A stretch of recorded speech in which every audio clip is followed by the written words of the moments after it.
Hello and welcome to CSAP IS Academy. I am Ritunjay Sharma presenting you today's edition of our current affairs news and analysis program. So let's begin with today's news. Adios 14th of November. So the importance of today is, yes, today is the Children's Day, the birth anniversary of the first Prime Minister of India, Jawaharlal Nehru. So before I begin, would like to request you to join our WhatsApp group and our Telegram group. Also that our interview guidance program is going on, so you can join our interview guidance program for free of cost, completely free of cost analysis of your presentation of how you present yourself in the interview to get the real time feedback. So prothom news to hol amar steps initiated to rejuvenate springs in the northeast. Springs mane hola Nizora. Second news to hol, so environment or ecology eta part hobo pare. Second news to hol center's deployment of additional forces in Manipur. Internal security obviously or plus international relation logoto connected olop solop ase. Supreme Court issues guidelines on demolition of properties. Hetu protection newspaper te aji cover korise. Inaugural US Indian Ocean dialogue already hetu arambho hoise aru Booker Prize 2024 declare kora hoise along with certain prefacts junla ami discuss korim. So prothom news to hol steps initiated to rejuvenate springs in the northeast. So springs junto ami ko je Nizora boli ko to paharia area bilakot pua goise je pani bilak hukai goi ase, Nizora bilak hukai goi ase aru ami janu je paharia jaga bilakot tare junlak bohobas kora manu bilake teluke he Nizora pani diye bahut khini kaam kore, nijor household kaam, ga dhua bason dhua pora khuar pora adi kori pela sob kaam Nizora pani tur uporte depend hoi thake. So সেই পানীটো যদি pollute হৈ যায় বা quantity যদি কমি যায় তেতিয়াহলে ভালেখিনি প্ৰবলেম হ'ব। এতিয়া এই গুটেই ইস্যুটো আহিছে অলৰেডি এটা সাৰ্ভে যোনটো মানে natural springs in north east India essential for hill communities are drying up.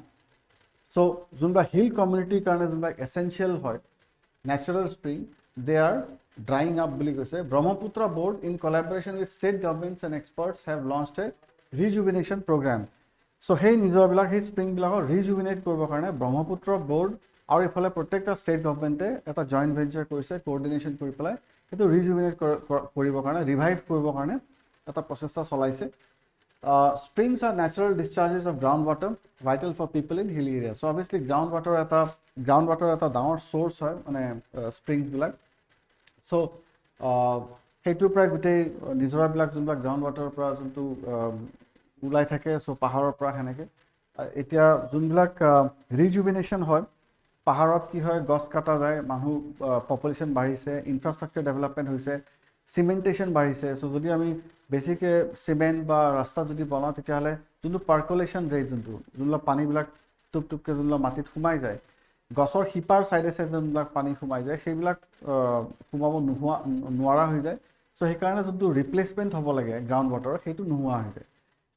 গছ কাটি দিয়াৰ লগে লগে গছৰ শিপাবিলাকো নোহোৱা হৈ যায়, যাতে মাটিটো টাইট হৈ যায় আৰু সেইকাৰণে বৰষুণৰ পানীটো সোমাব নোৱাৰে। চ' মেইন যোনটো গছে গ্ৰাউণ্ড ৱাটাৰ ৰিজুভিনেশ্যনত কেনেকৈ হেল্প কৰে, গছৰ শিপাবিলাক এটা এটা চেনেলৰ নিচিনাকৈ কাম কৰে যোনফালেদি মাটিৰ তলত পানীবিলাক এটা এটা ড্ৰপ বাই ড্ৰপ সেনেকৈ পেলাই গৈ পায়।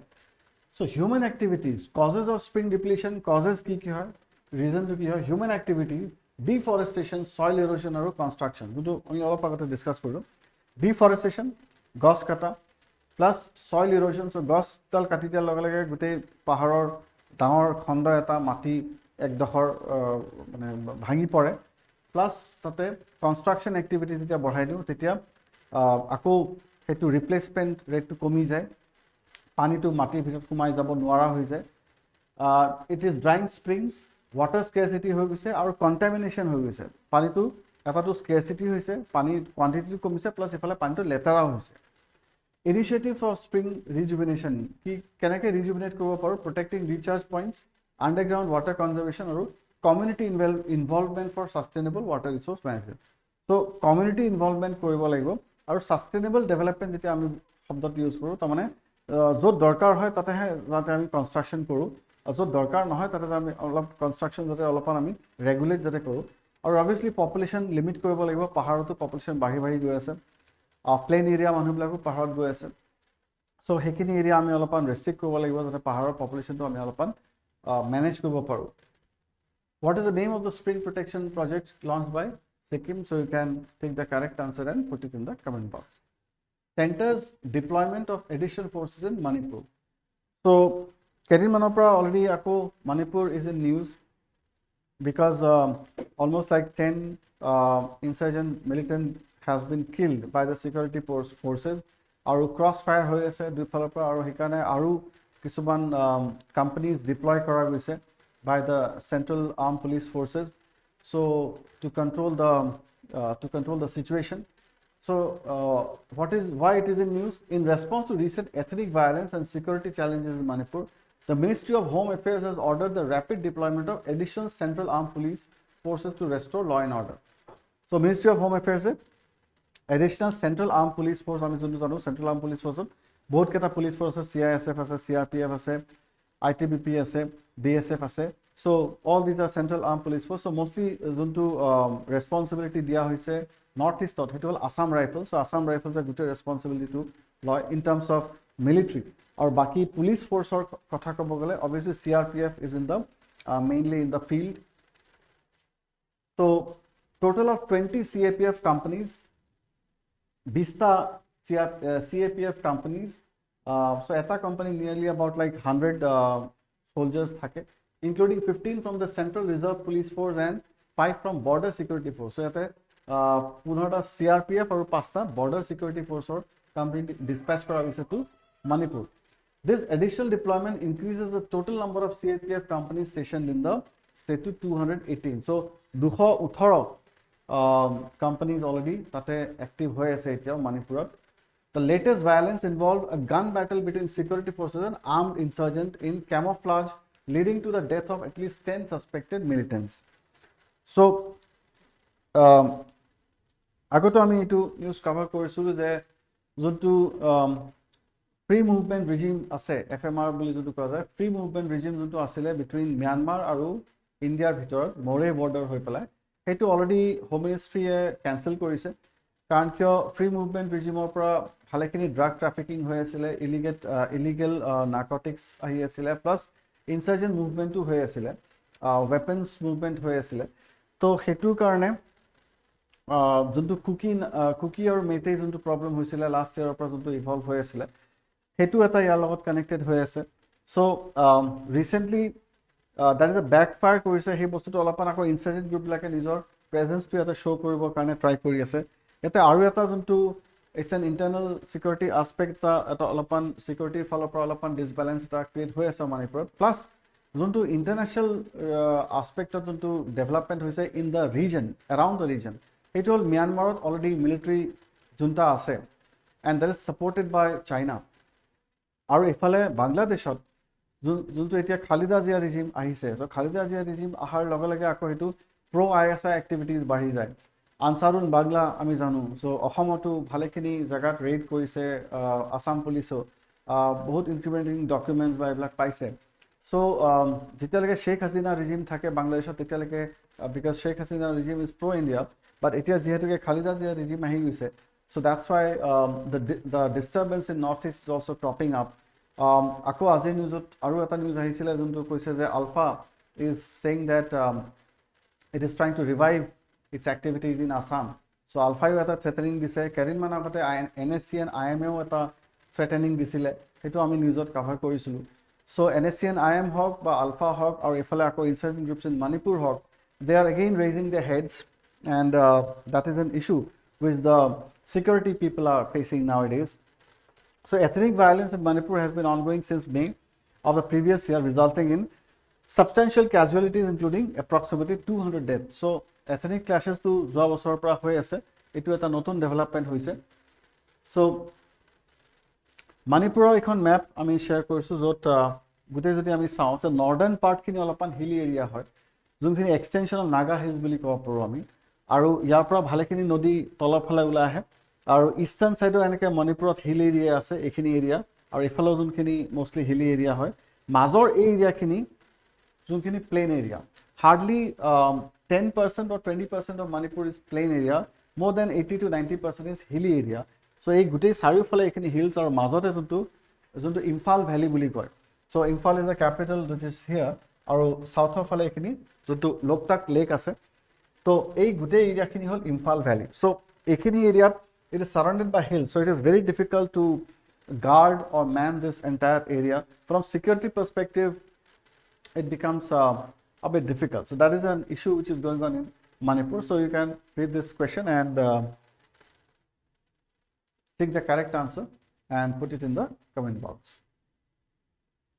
Next news to hol amar Supreme Court issues guidelines on demolition of properties.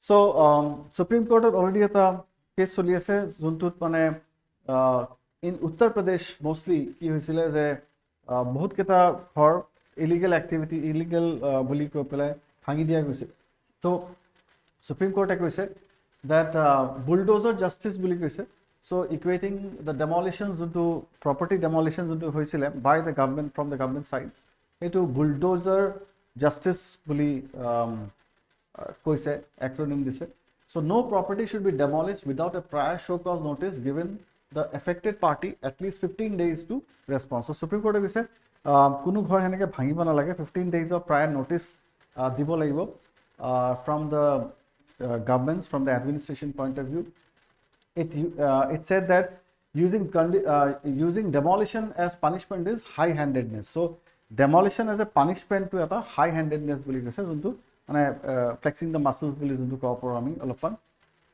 pressure tactics from the administrative side so what minimum notice period must be given before the property demolitions you can take the correct answer and put it in the comment box VAJRA course আমি already launch কৰিছো so ইয়াতে 2100 টকাতে prelims আৰু মেইনছৰ কাৰণে recorded class দিয়া যাব plus interview কাৰণেও guidance দিয়া যাব so ইয়াতে doubt clearing sessions online হেতু আমি দি আছো so you can join the VAJRA batch and to get avail of the entire APSC course for only 2,100 rupees so next news is inaugural US Indian Ocean dialogue so আমি জানো যে India Quad গ্ৰুপৰ এটা member হয় Quad মানে হল চাৰিটা Quad গ্ৰুপত আমি US আছে ইন্ডিয়া আছে অষ্ট্ৰেলিয়া আছে আৰু ইফালে জাপান আছে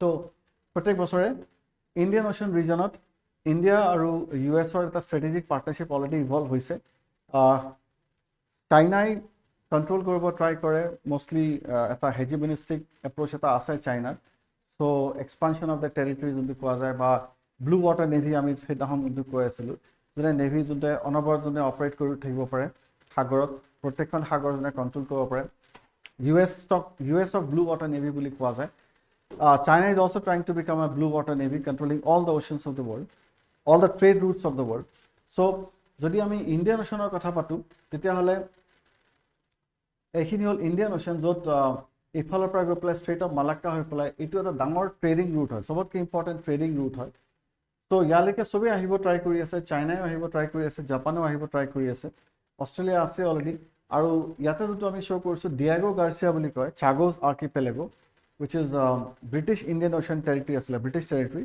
tare eta part already leasot loise bahut agote United States se so United States or Diego Garcia Island tut bhalekhini presence ase telokor naval presence ase so he Indo US jete talk hoy so ei Indian Ocean area khini security aspects khini bhalekhini discuss kora jay so jate mostly to buffer the Chinese presence in this area so it's a symbiotic relationship kobogale between India and America USA as far as Indian Ocean is concerned so that is also like because USA is trying to buffer India against China aru China ifale mostly junu northern route junu land route hetu already occupy koribo try kori ase with the Trans-Karakoram highway junu CPEC ase ba Belt and Road Initiative ase so hekarne India ekhini area proper dominance eta maintain koribo karone sai ase if not on its own at least with the help of US Navy so ei gute bilak discussion choli ase US Deputy Secretary of State Kurt Campbell or US Principal Deputy National Security Advisor John Fenner লগত তেওঁলোকে অহাৰ কথা আছিল, but this has been postponed because of flight issues etc. So online যোনটো এটা discourse এটা হৈছে, meeting এটা already হৈছে. So a session of the initiative on critical and emerging technologies intersessional will also take place to enhance cooperation in technological innovation and production. So mostly technological innovation or production ক্ষেত্ৰত India আৰু US or Indian Ocean Rim area, Asia Pacific region or Indian Ocean regionত কেনেকৈ সেইটো help কৰিব পাৰি, কেনেকৈ সেইটো revive কৰিব পাৰি বা কেনেকৈ ইউটিলাইজ কৰিব পাৰি, সেইটোৰ ওপৰতে গোটেই অভাৰঅল এটা ডিছকাশ্যন এটা চলি আছে with an eye on the Quad group. So you can read this question and choose the correct option and put it in the comment box.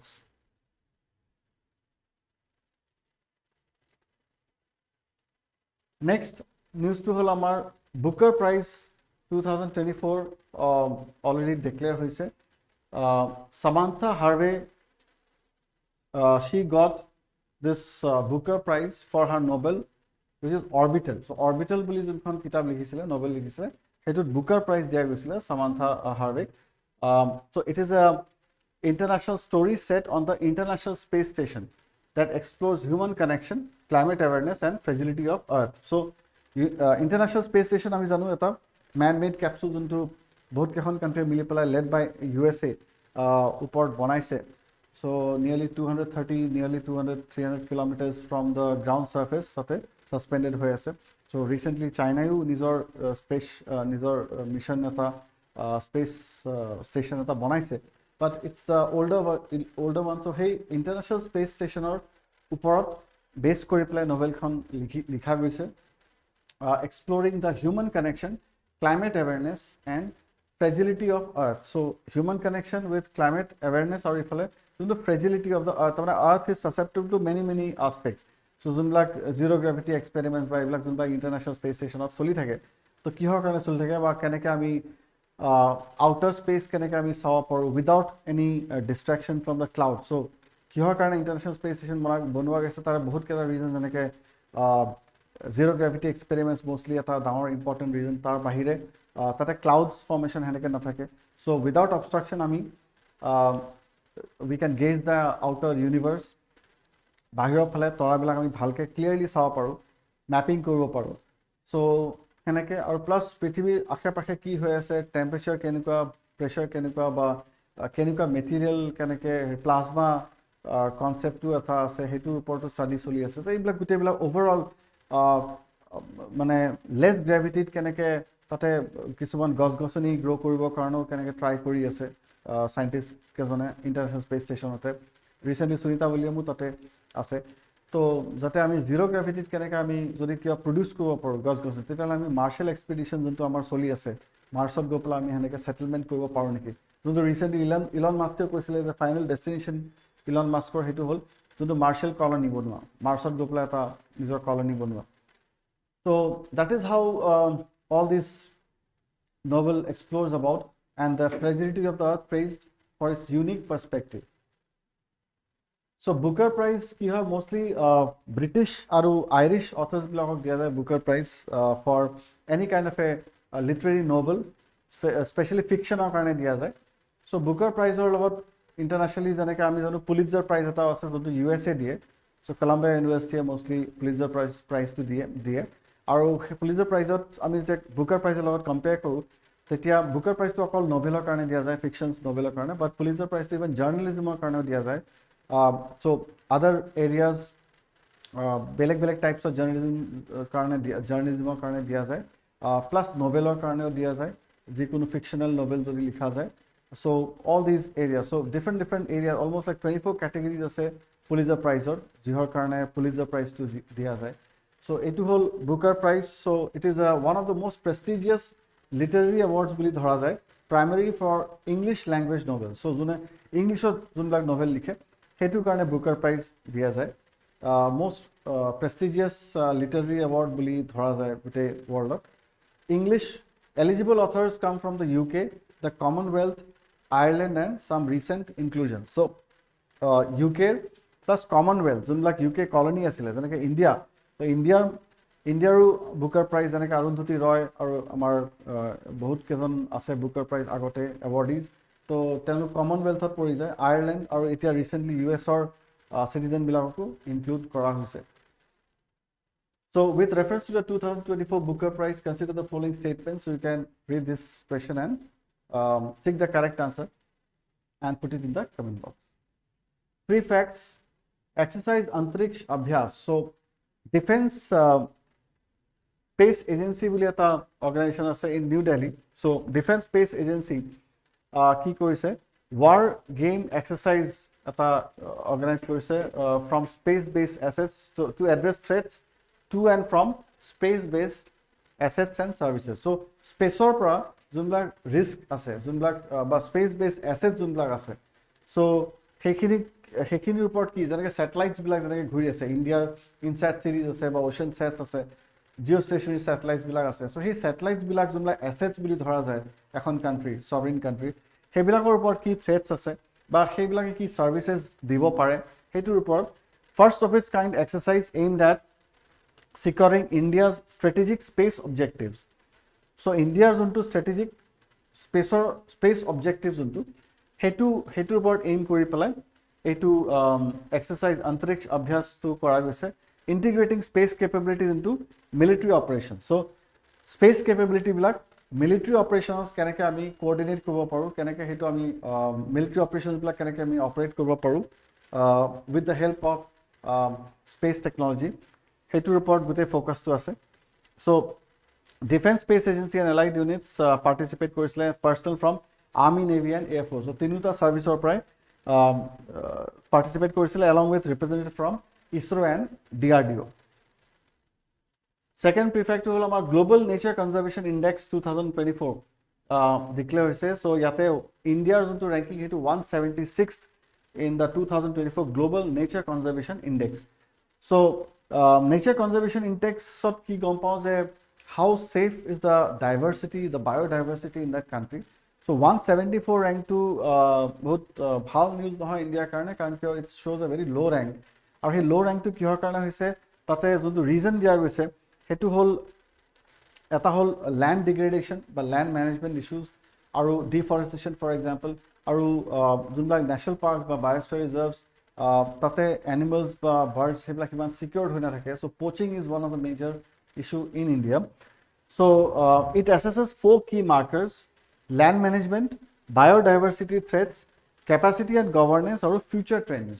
4টা কি এৰিয়াত এই গোটেই ইণ্ডেক্সটো বনোৱা যায়। এটা হ'ল লেণ্ড মেনেজমেণ্ট, বায়'ডাইভাৰ্চিটি থ্ৰেটছ, বায়'ডাইভাৰ্চিটিৰ ওপৰত কিমান থ্ৰেট আছে, কেপাচিটি এণ্ড গভৰ্নেন্স কেনেকুৱা, আৰু ফিউচাৰ ট্ৰেণ্ডছ কেনেকুৱা চলি আছে on this. So India ranks as the 4th largest illegal wildlife trading nation. 4th largest illegal wildlife trading nation. আমি জানো ইভেন অসমৰ পৰা যদি আমি কওঁ তেতিয়াহ'লে ৰাইনো প'চিং হয়, আমাৰ পেংগলিন ইয়াৰ পৰা ভালেখিনি পৰিমাণে ট্ৰানজিট হয় ইলিগেলি। বহুতবাৰ নিউজ পেপাৰত আহিছে, আৰ্টিকলছ লিখা গৈছে। So' still it has been going on. And even tigers are also poached. Tiger skins are much sought after in the international market. So it's a 15 billion euro ক'ব গ'লে illegal market, illegal trading যোনটো চলি আছে, that is 15 billion worth of ইণ্ডিয়াৰ যোনটো illegal market. So it's a big threat for India as a whole for wildlife. So one-to-one guidance program by Anil Swarup sir is going to start from tomorrow. There's 15th, 16th, 17th আৰু 18th, 4 দিন Anil Swarup sir আহি আছে। He was the former Coal and Education Secretary of India. So all of you who are preparing for interview have cleared mains, so you are welcome to register here and you will get the one-to-one feedback, interview guidance from him, which will be beneficial for all of you. So Brahmastra batch also is going on, foundation batch eta hoy, which is prelims, mains and interview. So you can join this. So that is all for today's news and analysis. Thank you all for watching. See you in the next video.